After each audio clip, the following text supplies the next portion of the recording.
Yeah, Unit 4 integration. Every time you see integration, think antiderivative. Even if it's the area, like the definite integral, that means the area. We're not there yet. We talked about finding the area between a graph and the x-axis. You still need the antiderivative to do that, unless it's a non-basic shape. But integration, antiderivative, reverse of what we were doing before. Here's a breakdown of the full unit. Anything with double stars is Calc 2, so ignore that. Double stars, double stars, double stars, double stars, and then these two here. There are some that have single stars, and what that means is it's AP Calc, not covered in regular Calc. So generally speaking, those tend to be a little bit more complicated, although slope fields is so easy. I don't know why we cover it, and we don't cover it in regular Calc. Slope fields is probably the easiest thing you'll cover in the entire class, actually. It's pretty interesting. But anyway, anything with a single star, that's just AP Calc. And everything that has no star, it's still AP Calc as well. So the only things you have to worry about is the things with one star and the things without stars. And it's all labeled on the website too. Don't do double stars, that's AP Calc, long story short. It's just other integration techniques. This is a method for using differential equations to approximate values. It's really similar to the linear approximation we did. Don't worry about it. Improper integrals is when you're actually like integrating, instead of integrating to a number, you're integrating to infinity, or you're integrating up a vertical asymptote, which is really crazy. So you'll have one-sided integrals. That's why they're called improper, because they involve limits. They don't involve exact values. It doesn't mean that like they're wrong because it's improper. That's just what someone called it. Area of a polar region. We talked about area of just a regular region, but a polar region is just, you covered it in pre-calc, I believe. The roses and stuff, is that what you guys, petals and all that other limicons and what is all that other nonsense? Lemniscates, all this stuff that you never use. You'll use it in Calc 2, but you're allowed to use your calculator on a lot of those because it's just crazy, and the calculator helps like draw the polar graph. If you don't know what the if you don't remember what the polar graph looks like, then don't worry about it. Coach K will help you, or whoever you have for Calc 2. Eventually, you should be able to explain everything on this graphic here per the usual. So indefinite integrals, if you ever see that, that just means the antiderivative, okay? Definite integrals means the area. You still need the antiderivative for both of them, but indefinite integrals means find the antiderivative. So if it says find the indefinite integral, you're just finding the antiderivative. There was 2 sections. Hopefully you saw the videos for all these. This is the full breakdown of all the equations that you need the reverse rules for. Okay, so the first one is reverse power rule. This one right here, the antiderivative of 1 over x is ln x plus c. If you notice, the x does have an absolute value in there. You have to have that in there for AP. I don't tend to mark it wrong because you can only have a positive value anyway, but I think it's more like they're just trying to get you with the domain restrictions or something. So you have to do the absolute value. I'm going to show you where that one kind of comes from because it's very interesting, in my opinion. So say you have the antiderivative of 1 over x dx. Okay, you might be tempted to go, oh, you know what I can do is I can turn this into a power. Okay, it's x to the negative 1 dx. Antiderivative. Okay, well, if you use reverse power rule on this, you'll run into a problem. And that problem is what? Anybody? Zero. It's not 0 over 0, but you're dividing by 0. You don't know what the top is, right? But you're dividing by 0. You can't divide by 0, but the antiderivative clearly exists. So how can you have something that's undefined? And the moral of the story is that it's got a different rule, and it's that ln x. Okay, so here we have these two. And what I'm going to do is graph f or g prime. And if you notice, g prime, it goes right over the 1 over x. G prime would be 1 over x if you do the derivative. I'm just trying to show you this. I wanted to show you with the, why is it not showing up now? There it is. And you can see it's only for when x is greater than 0. Hence the reason you need the absolute value. So please make sure you have that in there. I think that's pretty cool. Don't do reverse power rule on this though. People do it all the time and they'll mark a 0 as the answer. It's like, no, you're dividing by 0. That's impossible. This rule right here, it's the constant multiple rule. It's the same as the constant multiple rule for derivatives. If you want, you can pull the constant in front. Okay, and then do the integral. Okay. Then there's the sum and difference rule for integrals, is you can distribute the integral just like you can distribute the derivative. Okay. So if you think back to what we were doing before with, let's just say we had a problem where it was like the derivative of x squared minus x. It doesn't really matter. You would do the derivative of each of these. Okay, but if you wanted to, you can distribute these as well. So you can do the derivative of x squared minus the derivative of x. It's equal to that still. Okay, so just like you can distribute derivatives, you can distribute integrals as well. It does come in handy sometimes. Also, sometimes they give you problems where you have to do it. So just know that you can break it down like that. The plus and minus and the constants. Antiderivatives of transcendental functions. Remember, transcendental functions transcend algebra. You can't solve them algebraically. So we have exponential, we have trig. So we have the antiderivative of a to the x. If you remember before, it was a to the x times ln a. Okay, but now we're doing antiderivatives, so you're dividing by ln a. Okay, the antiderivative of e to the x is e to the x plus c. Okay. Do you want to see a joke that my professor did in college? I'm going to write on the board because if I write it on the board. Okay, so what he did I already say this joke with integrals? No. It's like funny if you like. But someone like, it was probably him or his kid, before everyone was walking in, this was just on the board. Okay? And he came in, do you see it, how it spells the word? Everyone sees it, ooh, yeah. We're all adults, it's okay. So, he would go in here, before the lesson had started, and he's just like, who wrote this on the board? He's like yelling and screaming and something. This is so inappropriate. This is a college. How can that be written on the board? This is embarrassing. And then, so you know what he did to fix it? Anyone know? Yeah. He wrote a dx because you can't. He's like, you should have a dx every time. Everyone thought it was because of the word. Sorry. It's funny if you like the humor. Come on, Hunter. Can't you just like fake laugh? Just make me feel better? Laughing as loudly. All right. I said a really bad joke, people at home. You did not miss anything, I promise. It's just that this spells like a word almost. Okay?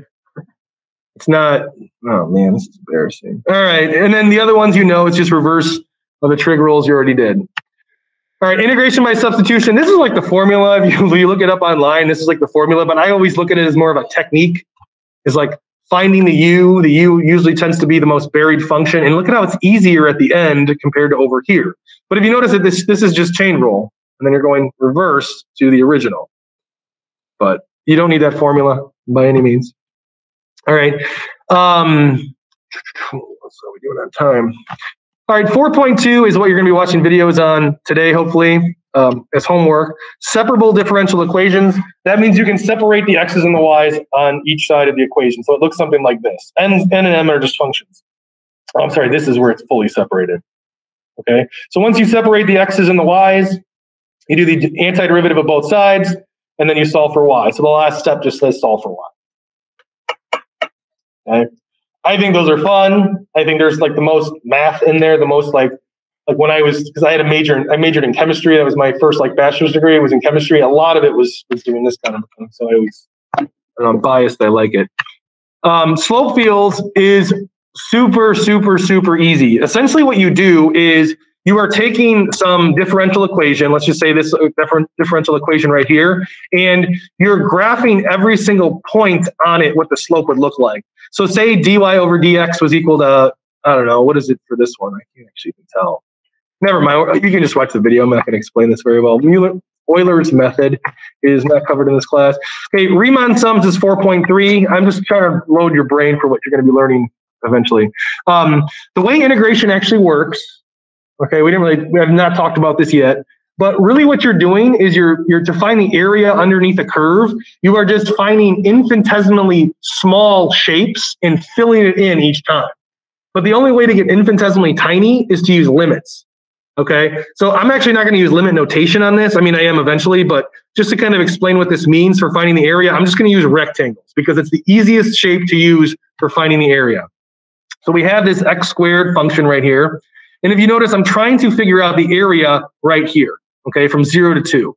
And what you can do is you can draw a rectangle, but if you notice, this is just a line because it stops when it hits the graph on the left side. So if you notice, this is a rectangle, it stops where it hits the left, and the area is 0. That's one rectangle, even though it's just a line. But what if I wanted to use 2 rectangles? That's what's right here. Here's one rectangle here, even though it's a line, and then here's another one here, even though it's a square, it's still a rectangle. If you notice, this is closer to what this area actually is here. This is not close at all, but I use 2 rectangles here. Okay, it's a little bit closer to what the area is. Now here I use 4, so I'm trying to double it each time. If you notice, it's filling in more of that shape. And the whole premise that I want you to think about here is how many rectangles do you actually need to fill in that area completely? And the answer, I kind of already said it, would be how many rectangles? Infinitesimally many rectangles. The thing is, the rectangles are getting thinner and thinner. If you notice, the width here is 2. Then the width here is 1, 1, and 1. Here, the width is 1/2, 1/2, 1/2, 1/2 for each of those rectangles. But you want them infinitesimally thin, but you want infinitesimally many, which is really crazy to think about, because if they're infinitesimally thin, do they take up any space? But there's infinitely many of them. So even if they take up a little space, there's a lot of them. It's like, I don't know, it's crazy how that works. Okay, this is called the left Riemann sum. Okay, these are Riemann sums. This is the left because it's limited by the left side of the equation. So you try to make the rectangle, it goes up and it stops once it hits the graph on the left corner, the upper left corner. Okay, this one, up to the left, up to the left, up to the left of the rectangle, up to the left of the rectangle, and it stops. There is a such thing called right Riemann sums. That's this one right here. If you notice, it goes up to the right and stops. This one, this 0 to 1 here, it stops at to the right. It stops to the right up here. To the right, to the right, to the right, to the right. This, for this particular problem anyway, is an under approximation of the area. You can see there's white space in here. Here, it's an over approximation because we went over. But if you notice, this one's way over, this one's less over approximating, this one's even less. The same rule applies. You need infinitesimally many rectangles to get the exact area. Okay? There's another way of doing this called midpoint. By the way, if you think this is stupid, I do as well, because we're just getting into the weeds of this. But AP asks you these questions, so I have to cover this. Midpoint, it just says the middle. So it makes one rectangle from 0 to 2, and then it stops at the middle of that rectangle. Here, it's 2 rectangles. It stops at the middle here. It stops in the middle here. Here, 4 rectangles. Stops in the middle, stops in the middle, stops in the middle, stops in the middle of the rectangle. Depending on certain instances, midpoint is the best thing to do. Sometimes it's left, sometimes it's right. It really depends on what we're looking at. Okay, and then there's one more shape that they use, and don't ask me why they do this, but they use trapezoids as well.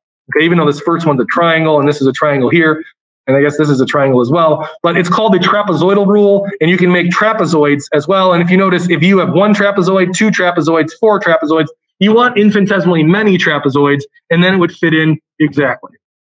Okay, AP rotates what shape they use. So whether it's left Riemann sum, right, midpoint, or trapezoid, they flip-flop, they rotate through, and they never repeat. So if they did right last year, they're not doing right this year. The one thing is, last year was all screwed up, so I don't know what they're going to do this year. So I can't actually use that mode of thinking for this. I don't know what they're going to give you. Hopefully they don't give you trapezoid because it takes a little bit longer. Midpoint takes the second longest, and obviously left and right is super easy because it's just right on the nose each time. You don't have to divide up the 2 or anything. All right, so what I did is I programmed a Desmos file to actually animate all this stuff because, I don't know, I want to be Grant Sanderson. No one knows who that is. You do. Check this out. So I programmed this thing to actually make the rectangles, and I'm going 0 to 2 on this. Let's make this more interesting to do a +1 so you can actually see the rectangles a little bit more. All right, now check this out. I have this n right here. The n is the number of rectangles, but watch this. I'm going to zoom in so you can really see the effect. I think this is cool. Hopefully you do as well. But look, as I add more and more rectangles, it fills in.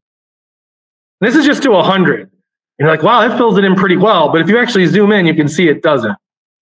Okay, so let's add 1,000.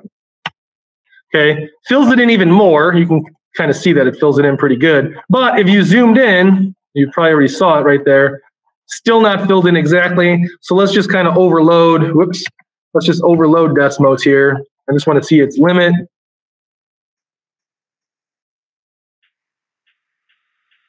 Just keep adding zeros here. And you can, oh wow. You can still see it's off. Not changing anymore. But I don't know. That's essentially, oh, wow, okay, I overloaded this thing. Hold on. Uh-oh. Come on, Hunter. All right. My bad. All right. Anyway, hopefully you see that as you add more and more, it fills it in more and more, and that's the whole premise of this. Let's see here. Let's do +1 on this just because I like how it boosts it up a little bit. It's easier to see. Okay, another thing you can do is if I wanted to, I can move this over here. If you notice, sometimes it's an over approximation, sometimes it's an under. It really depends on if it's increasing or decreasing, on whether it's an over and under. This one is the left Riemann sum, but I can change it. I programmed it where you can actually, like, this does midpoint, and then this does right.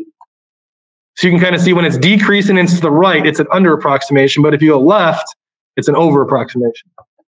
Okay.